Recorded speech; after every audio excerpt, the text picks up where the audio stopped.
Ramdam na ang pagtaas ng tubig sa karagatan sa mga coastal area ng Albay. Yan ang ulat ni Gary Carl Carillo ng Radyo Pilipinas, Albay.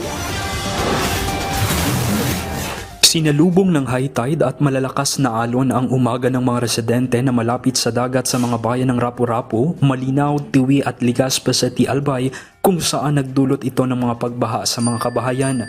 Ayon kay OCD Bicol spokesperson Grimilnas, pinagsamang high tide at malakas na hangin epekto ng bagyong Pipito ang nararanasan sa mga bayan na malapit sa dagat. Hindi rin iniaalis ng OCD sa pagkakaroon ng storm surge dahil papalapit na nga ang bagyong Pipito.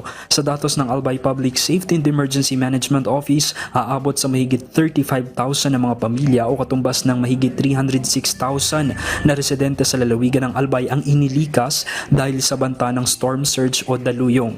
Sa pinakahuling ulat naman ng Pag-asa, posibleng umabot sa 3 metrong taas ng daluyong ng bagyo ang maranasan sa mga coastline ng Albay.